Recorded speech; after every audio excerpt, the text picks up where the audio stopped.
प्यारे बच्चों, आज हम आपको एक कविता पढ़ाने जा रहे हैं। यह कविता हमारे अपने देश भारत के विषय में है।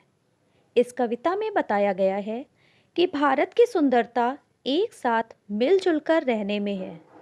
तो बच्चों, हमारी कविता का शीर्षक है हिंद देश के निवासी और इस कविता के कवि श्री विनय चंद मौदगल्य जी हैं। तो आइए अब हम कविता शुरू करते हैं।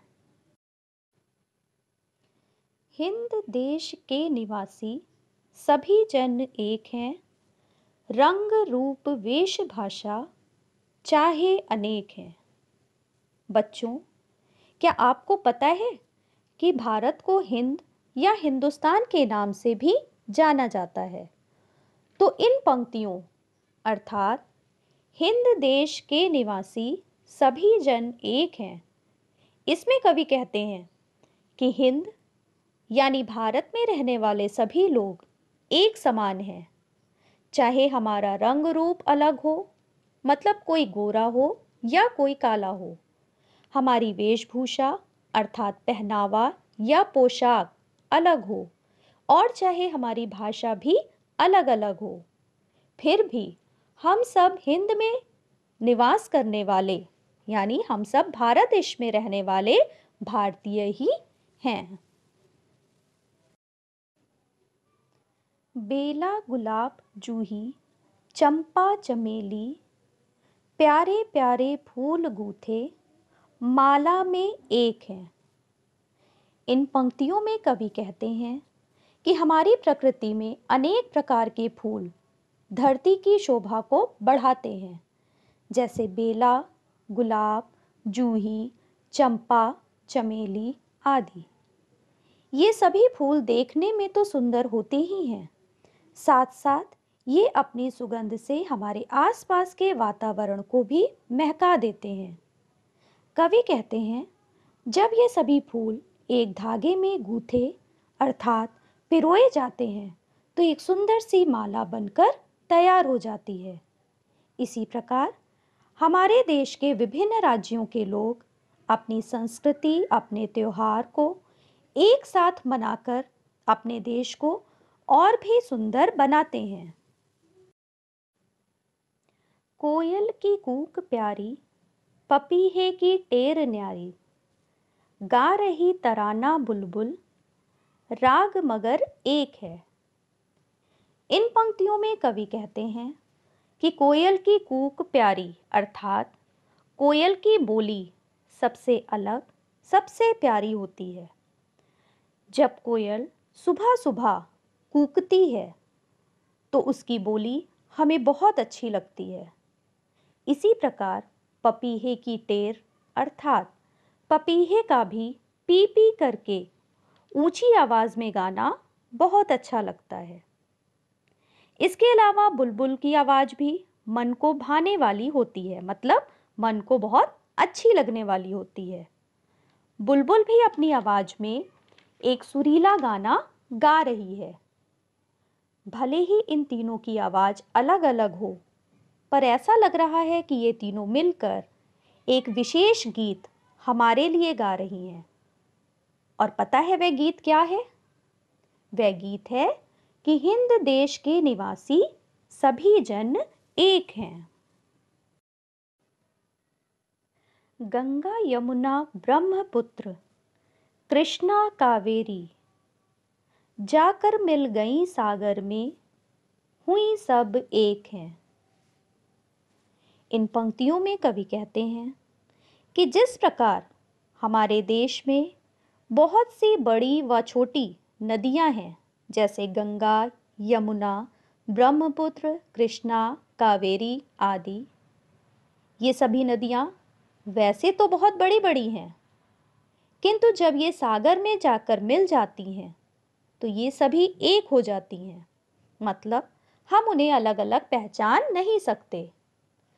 उसी प्रकार भारत में भी बड़े छोटे कई राज्य हैं और उन राज्यों में अलग अलग धर्म, जाति, भाषा के लोग रहते हैं, जैसे हिंदू, मुस्लिम, सिख, ईसाई, पंजाबी, गुजराती आदि।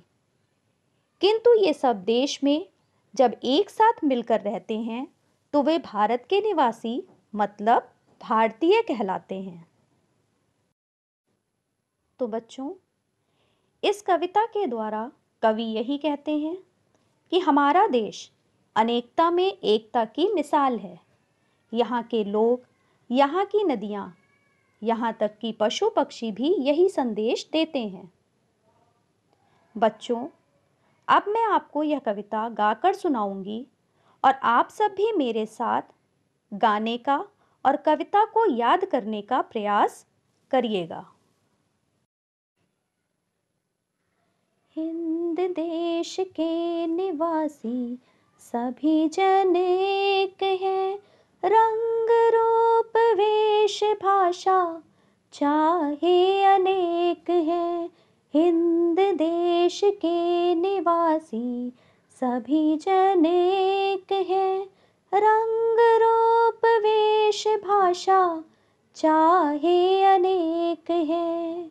बेला गुलाब जूही चंपा चमेली, बेला गुलाब जूही चंपा चमेली, प्यारे प्यारे फूल गूथे माला में एक है।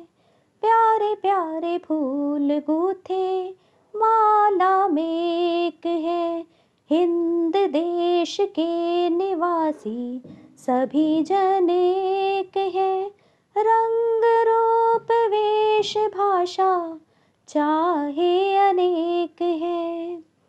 कोयल की कूक प्यारी, पपीहे की टेर न्यारी, कोयल की कूक प्यारी, पपीहे की टेर न्यारी, गा रही तराना बुलबुल राग मगर एक है।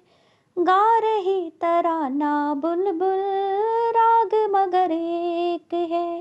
हिंद देश के निवासी सभी जन एक है, रंग रूप वेश भाषा चाहे अनेक है। गंगा यमुना ब्रह्मपुत्र कृष्णा कावेरी, गंगा यमुना ब्रह्मपुत्र कृष्णा कावेरी, जाकर मिल गई सागर में हुई सब एक है। जाके मिल गई सागर में हुई सब एक है। हिंद देश के निवासी सभी जन एक है, रंग रूप वेश भाषा चाहे अनेक है। रंग रूप वेश भाषा चाहे अनेक है। धन्यवाद। प्यारे बच्चों, आइए अब हम पाठ से संबंधित कुछ शब्दार्थ याद करते हैं, जैसे जन, लोग, गूंथे, पिरोए, टेर, गाने का ऊंचा स्वर, वेश, पोशाक या पहनावा, कूक, कोयल की बोली, तराना, एक तरह का गाना। बच्चों, आशा है आपको पूरी कविता याद हो गई होगी। तो अब कुछ प्रश्नों के उत्तर जल्दी से बताइए। पहला प्रश्न, हम किस देश के निवासी हैं? दूसरा प्रश्न, माला में कौन कौन से फूल गूंथे गए हैं? तीसरा प्रश्न, कोयल की बोली को क्या कहते हैं? चौथा प्रश्न, बुलबुल क्या गा रही है? और हमारा अंतिम प्रश्न, सागर में कौन कौन सी नदियां मिलकर एक हो गई हैं? चलिए जल्दी से इसके प्रश्न के उत्तर सोचिए और बताइए।